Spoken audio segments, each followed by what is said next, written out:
the banning of short-term rentals. This Guy's Garage. Like and subscribe. I want to spend a bit of time with Mr. Butler, though, to start off.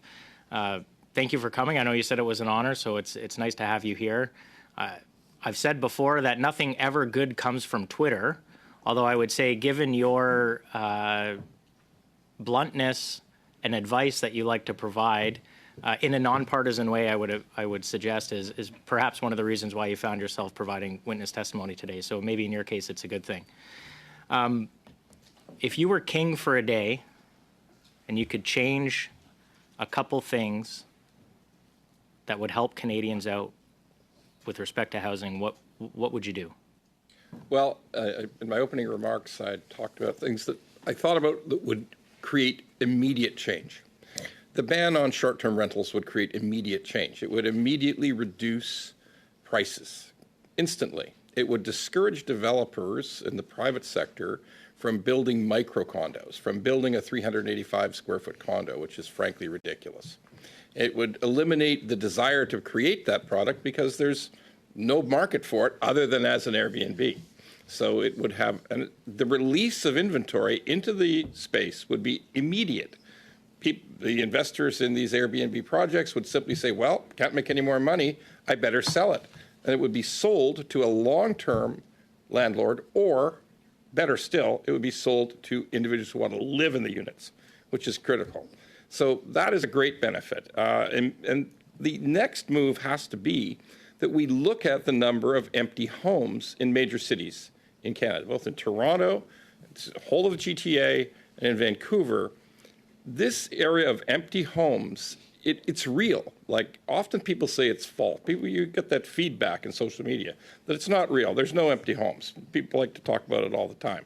But it's also obvious that there are. The recent Toronto move to tax empty homes, there might have been as many as 28,000 that still has not been determined as yet. So heavens to Betsy, we should release empty homes into the hands of people who want to live in them. And that should be a priority for any government. I realize we've got overlapping responsibilities, provincial and federal, but heavens to Betsy, like getting quickly, efficiently, effectively more inventory into the hands of home buyers, that would be my top priority. Thank you. To follow up, you talked about investors, short-term rental investors, also foreign investors. What about retail domestic investors who use the equity built up in one property as a down payment for a future investment property? Any suggestions there? It's got to be a concern, and I'm not sure why it isn't a concern to OSFI, the banking regulator, that in reality we have created an environment of 100% financed rental properties in Canada.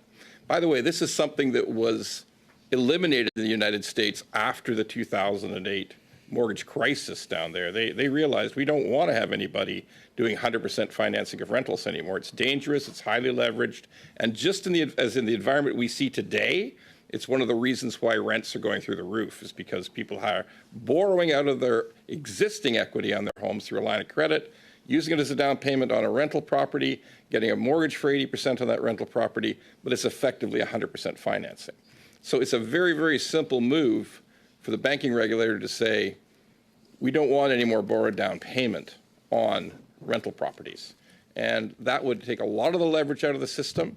And ultimately, you know, to Jennifer's point, professionally managed, and to the other witnesses' points, of professionally managed, safe, like large-scale rental buildings provide, there's no such thing as rent eviction, there's no such thing as demo eviction, there's no such thing as family eviction.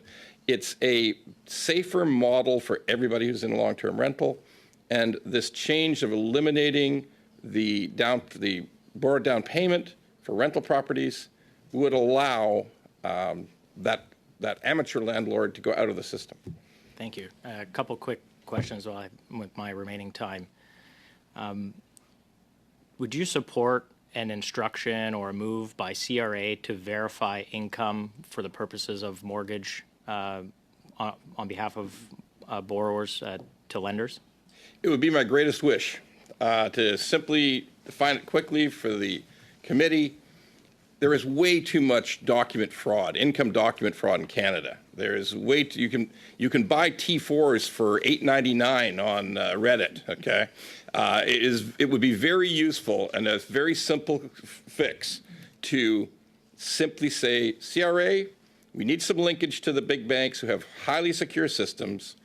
If in fact we have a document that the consumer has provided us, the borrower has provided us, let's just verify that one single box on that notice of assessment, line 15,000, that is the same as CRA has in their system. I even believe CRA has a budget for it. They just can't be bothered today. Thank you. Last question. Does it make sense for OSFI to enforce the B20 rules upon renewal? Absolutely not. There's no sense to enforcing the B20 rules, because let's just look at a renewal. If you're a consumer, you have a mortgage, you have a borrower, you have a mortgage, you want to get a better rate, you want to search for a better rate, you're not looking for $1 more of financing. You're not wanting to change your mortgage one penny. And yet, the banking regulator says, well, we have to impose a 2% stress test on this thing by which you cannot get one single extra cent. You're just looking for a better deal on your mortgage.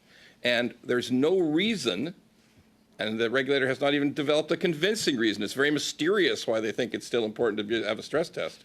But it makes no sense that you can't shop for your mortgage. Wouldn't everybody here who has a mortgage like to be able to shop effectively for it? And if that 2% stress test stands in the way, why should it? It doesn't make any sense. So, yeah, I believe that's my time. Mr. Butler, I'm come back to you on this question, but also curious to know if you have a sense of the size of inventory that might be put back on the market if government were to do as you suggest and ban short-term rentals. Do you have a sense of how many units we'd be talking about, or family homes? Sure, you're looking at least 100,000 units, and immediately.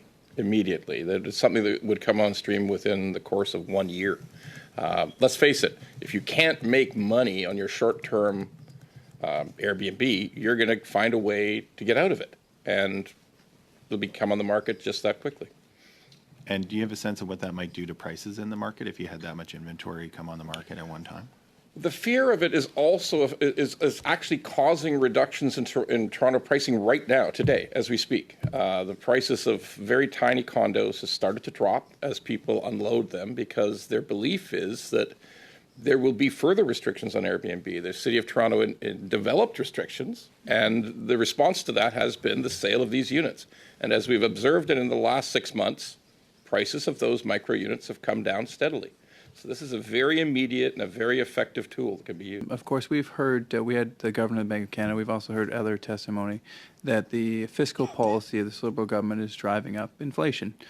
We also heard that the carbon tax, as my colleague just mentioned with the motion, is driving up inflation. Actually, a third of inflation above target, he attributed directly to the impact of the carbon tax.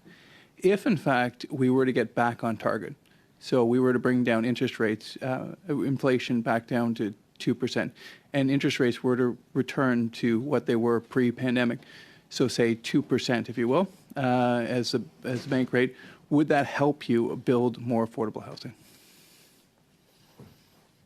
Through the chair, yes, absolutely. Many of the projects that are currently on hold are on hold precisely because of inflation and the cost of borrowing, and undoubtedly those projects would be viable once again if inflation was reduced.